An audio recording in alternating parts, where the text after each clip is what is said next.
Homelander is one of the most powerful and dangerous individuals I have ever encountered.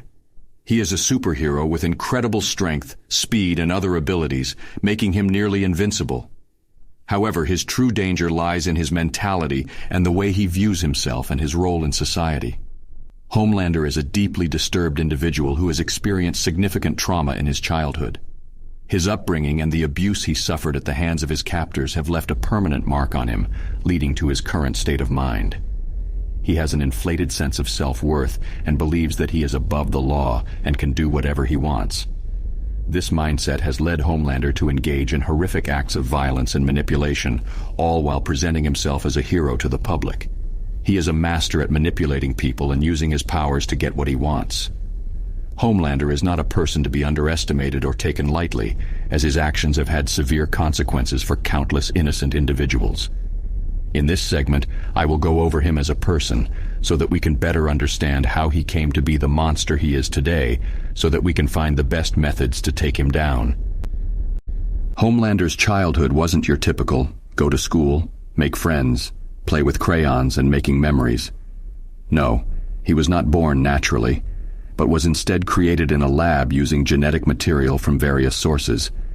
The scientists who created him exposed him to a range of images from the very beginning in order to shape his perceptions and beliefs in a very particular way. As for the people Homelander interacted with, it seems that he was mainly in contact with the local scientists who created him and the other superheroes like him.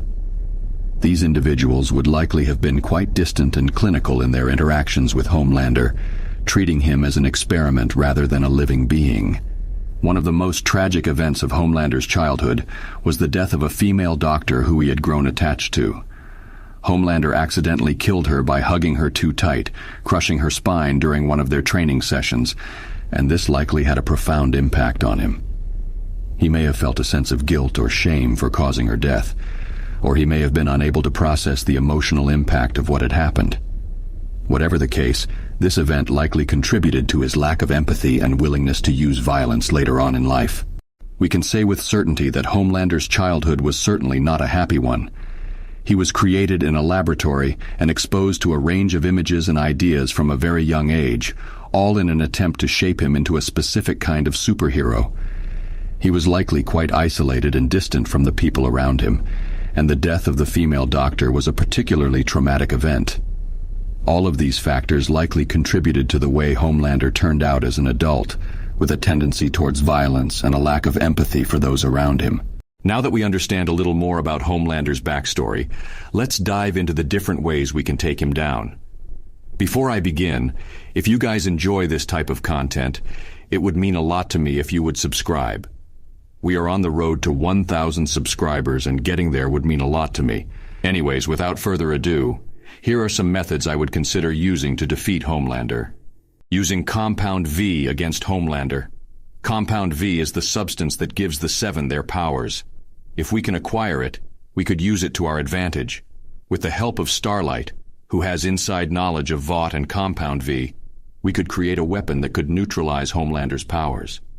By injecting Homelander with a modified version of Compound V, we could use it to dull his powers and make him powerless. If that doesn't work, we could use the boys and other heroes to wear down Homelander. Homelander may be powerful, but he's not a god. By using the strengths of the boys, we could wear him down over time. Queen Maeve's strength and combat experience, A-Train's speed, and Frenchie's technical expertise could all come into play. If we can keep Homelander on the defensive, he won't be able to unleash his full power. Starlight's power is unique in that it uses light energy. By focusing her energy on Homelander, we could potentially weaken him, or even blind him temporarily. This would allow us to strike while he's vulnerable. We could use Frenchie's technical expertise to amplify Starlight's power and make it even more effective. The Sonic Siren. The boy's resident sound expert, Mother's Milk, could create a device that emits a high-pitched sonic scream that would disorient and slow down Homelander. The device could be carried by A-Train, who could use his speed to get close enough to Homelander to deploy it. Once he is slowed down, we could engage him in a physical fight and hopefully take him down. The Sonic Siren works by emitting a high-pitched sound that is painful to the ears. It would be a non-lethal weapon that could disorient Homelander, causing him to stumble and lose his balance. I would also help Mother's Milk make advanced noise-canceling earplugs that would be able to turn on and turned off at will. We would use the earplugs in order to not be affected by the sonic siren device. The device would work best in close quarters, where it could be used to slow Homelander down and give us a chance to strike. I have also made a self-destruct button, which in the event where Homelander took one of the boys' earplugs to block the effects of the sonic siren. It would make a super siren sound to the user's ear, causing it to be potentially lethal.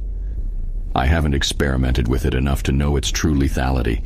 I must test this with the artificial sound-absorbing ear device Lucius developed. The last way I could potentially defeat Homelander is through the use of psychological tactics and mind games. As a highly skilled detective and strategist, I understand the importance of getting into the mind of my opponents, and I believe that this could be a useful strategy when dealing with someone as unstable as Homelander. My plan would involve exploiting Homelander's deep-seated insecurities and using them against him. I would attempt to manipulate him by playing on his fear of being exposed as a fraud and his desire for acceptance and validation. I would start by planting subtle seeds of doubt in his mind, suggesting that he may not be the hero he thinks he is, and that his actions may have unintended consequences. To accomplish this, I would enlist the help of individuals who have had personal experiences with Homelander and his actions, such as Huey or Butcher from The Boys. They could share their own stories and experiences with Homelander, highlighting the damage he has caused to innocent individuals and society as a whole. I would also use my own intelligence and resources to gather evidence of Homelander's misdeeds, such as his involvement in the Vought Corporation's illegal activities. By presenting this evidence to him, I would attempt to make him realize the true extent of his corruption and the impact it has had on the world. Ultimately, my goal would be to destabilize Homelander's sense of self and cause him to question his own motives and actions. By exposing the flaws in his thinking and making him doubt his own abilities, I could potentially weaken his resolve and make him more susceptible to defeat. While this strategy would require a great deal of careful planning and manipulation, I believe that it could be a powerful tool in taking down someone as formidable and dangerous as Homelander.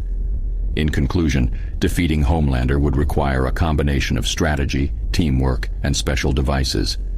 We would need to use the strengths of the boys to wear him down, and then strike when he's vulnerable. By using Starlight's light energy, the sonic siren, and Compound V, we could weaken him and take away his advantages, and take him down once and for all. And that is how I would defeat Homelander.